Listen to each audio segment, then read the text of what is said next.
সকলোকে জ্ঞান কল্যাণলৈ স্বাগতম জনাইছো। মই উপাসনা বৰা আৰু মই দশম শ্ৰেণীৰ অসমীয়া বিষয়ৰ পাঠসমূহৰ আলোচনা আগবঢ়াম। আজি আলোচনা কৰিবলৈ আগবাঢ়িছো দশম শ্ৰেণীৰ পাঠ্যক্ৰমৰ অন্তৰ্ভুক্ত ব্যাকৰণৰ এটি বিষয় নট্যবিধি আৰু সত্যবিধি। ইয়াৰ আগৰ ভিডিঅ'ত নট্যবিধিৰ সূত্ৰসমূহৰ আলোচনা আগবঢ়োৱা হ'ল। এইটো ভিডিঅ'ত সত্যবিধিৰ সূত্ৰসমূহৰ আলোচনা আগবঢ়োৱা হ'ব। সত্যবিধি হৈছে ঠাই বিশেষে একেটা শব্দৰে বা একেটা ধাতুৰে দন্ত্য স মূৰ্ধন্য স লৈ ৰূপান্তৰ হোৱাৰ নিয়ম।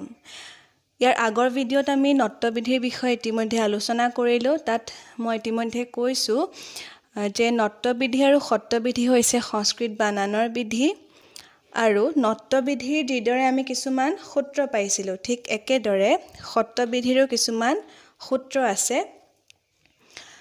এই ভিডিঅ'টোত আমি সত্যবিধিৰ সূত্ৰসমূহৰ আলোচনা কৰিম।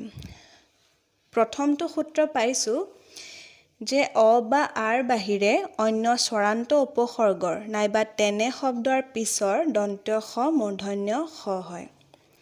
উপসৰ্গৰ বিষয়ে তোমালোকে নিশ্চয় আগৰ শ্ৰেণীসমূহত পাইছা। উপসৰ্গসমূহ এবিধ অব্যয় আৰু ইয়াৰ নিজা কোনো অৰ্থ নাথাকে উপসৰ্গসমূহৰ, আৰু ধাতুৰ আগত বহে উপসৰ্গসমূহ। সংস্কৃতৰ পৰা অপসম আদি কুৰিটা উপসৰ্গ আছে। অসমীয়া ভাষাৰো নিজা কিছুমান উপসৰ্গ আছে।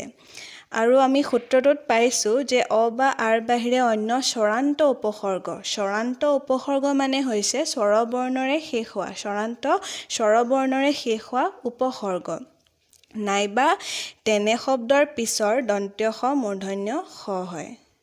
সূত্ৰটোত কৈছে যে অ বা আৰ বাহিৰে অন্য কোনো স্বৰবৰ্ণৰে যদি কোনো উপসৰ্গ শেষ হয়, অন্য স্বৰবৰ্ণৰে শেষ হোৱা উপসৰ্গ নাইবা তেনেধৰণৰ আন কোনো শব্দ, মানে অ বা আৰ বাহিৰে অন্য স্বৰবৰ্ণৰে শেষ হোৱা শব্দ বা উপসৰ্গৰ পিছত সদায় কি হয়? মূৰ্ধন্য স হয়।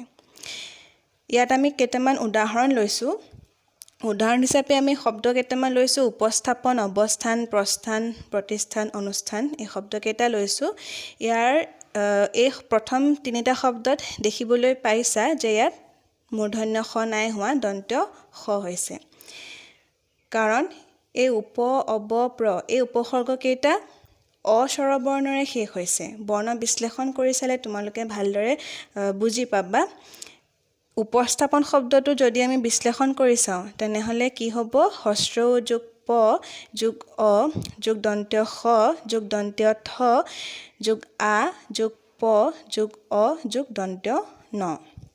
ইয়াত উপসৰ্গটো অস্বৰবৰ্ণৰে শেষ হৈছে। ইয়াৰ পাছত দন্ত্য স হৈছে, মূৰ্ধন্য স হোৱা নাই।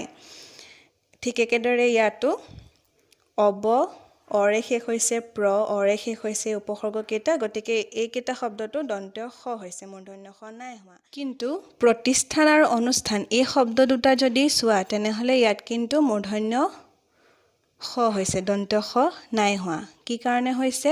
এই প্ৰতি আৰু অনু এইকেইটা উপসৰ্গৰ শেষত থকা স্বৰধ্বনি হৈছে ইয়াৰ কাৰণ। প্ৰতি আৰু অনু এই উপসৰ্গকেইটা হস্ৰই আৰু হস্ৰও স্বৰবৰ্ণৰে শেষ হৈছে, সেইকাৰণে ইয়াৰ পাছত মূৰ্ধন্য স হৈছে। সূত্ৰটোত আমি কি পাইছিলোঁ যে অ বা আৰ বাহিৰে অন্য স্বৰান্ত উপসৰ্গ নাইবা তেনে শব্দৰ পিছত কি হয়? মূৰ্ধন্য স হয়। গতিকে উদাহৰণকেইটাত তোমালোকে দেখিবলৈ পাইছা যে হস্ৰই স্বৰবৰ্ণৰে শেষ হোৱা এই প্ৰতি আৰু অনু উপসৰ্গৰ পাছত কি হৈছে? মূৰ্ধন্য স হৈছে। বিশ্লেষণ কৰি চালেও তোমালোকে ইয়াত দেখিবা যে প্ৰতিষ্ঠান শব্দটো যদি বিশ্লেষণ কৰোঁ তেনেহ'লে কি হ'ব? প যোগ ৰ যোগ অ যোগ দন্ত্য ত যোগ হস্ৰই যোগ মূৰ্ধন্য স যোগ মূৰ্ধন্য থ যোগ আ যোগ দন্ত্য ন।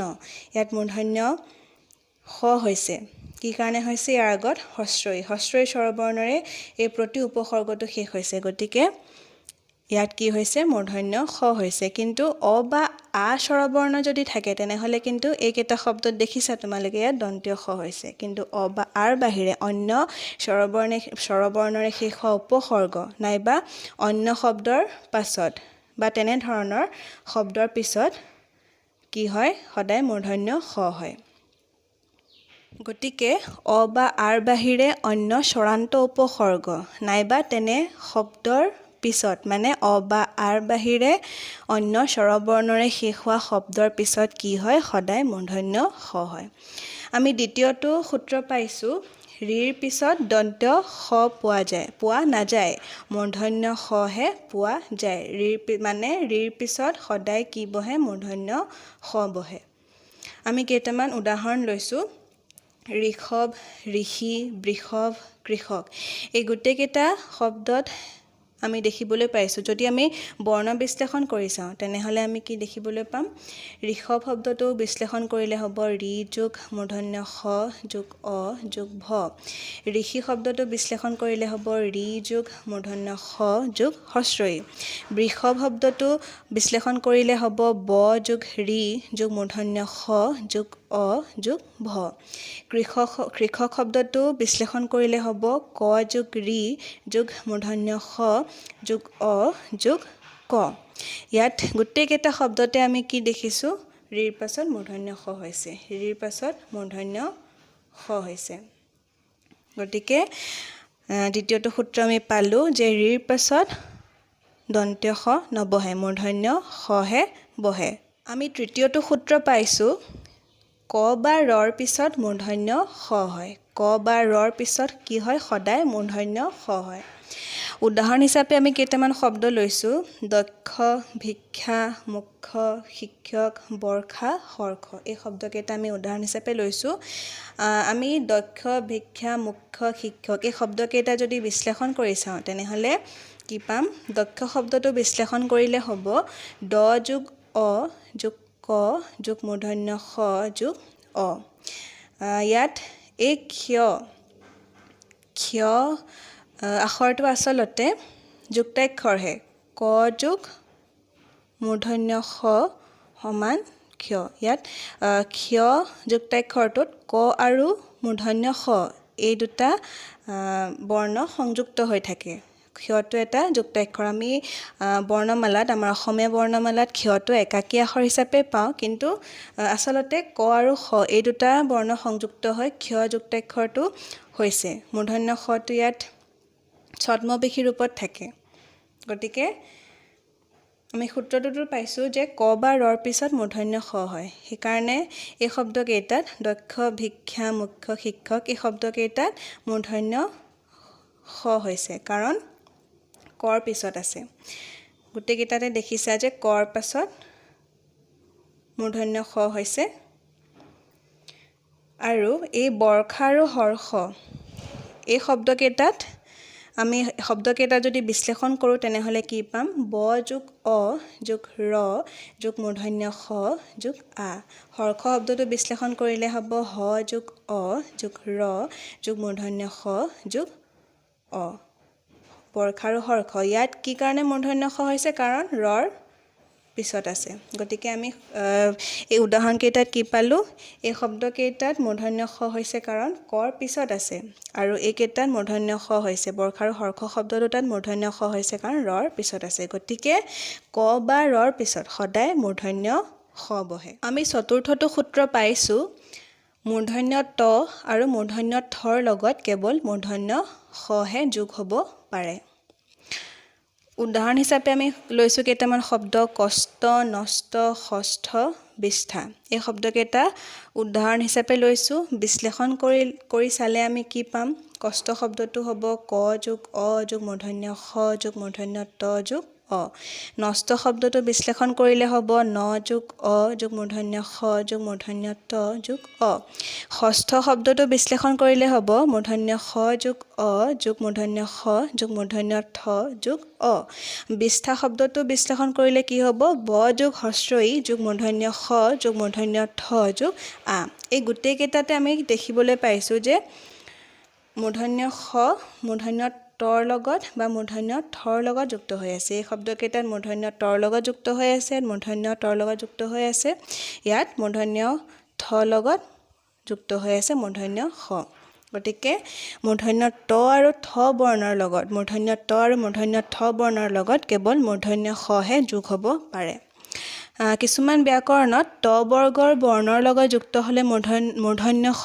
হয় এনেদৰে পোৱা যায় আমি নট্যবিধিটো এনেধৰণৰ এটা সূত্ৰ পাইছিলোঁ যে মূৰ্ধন্য ত বৰ্গৰ বৰ্ণৰ লগত যুক্ত হ'লে কি হয় দন্ত্য ন মূৰ্ধন্য ন হয় আৰু সত্ৰবিধিটো আচলতে সেই নট্যবিধিৰ সেই সূত্ৰটো অনুকৰণতহে এনেদৰে কোৱা হয় যে ত বৰ্গৰ বৰ্ণৰ লগত যুক্ত হ'লে মূৰ্ধন্য খ হয় এনেদৰে কোৱা হয় কিন্তু আচলতে মূৰ্ধন্য ত আৰু মূৰ্ধন্য ঠ বৰ্ণৰ লগতহে মূৰ্ধন্য খ যোগ হয় গতিকে আমি সূত্ৰটো এনেদৰেহে লিখিব লাগে মূৰ্ধন্য ত আৰু মূৰ্ধন্য ঠ বৰ্ণৰ লগত মূৰ্ধন্য খহে যোগ হ'ব পাৰে এনেদৰে আমি সূত্ৰটো লিখিব লাগে আৰু কিছুমান শব্দ পোৱা যায় যিবোৰত কি হয় স্বাভাৱিকতে মূৰ্ধন্য খ হয় আমি নট্যবিধিৰ ক্ষেত্ৰতো এনেধৰণৰ কিছুমান শব্দ পাইছিলোঁ ঠিক একেদৰে সত্ৰবিধিৰ ক্ষেত্ৰতো কিছুমান শব্দ আছে যিবোৰত স্বাভাৱিকতে মূৰ্ধন্য খ হয় যেনে ভাষা দুখ বিষয় পাষাণ শোষণ ভূষণ ৰোষ বিশেষ্য বিশেষণ আদি এনেধৰণৰ শব্দ এই শব্দবোৰত কোনো ধৰণৰ সূত্ৰ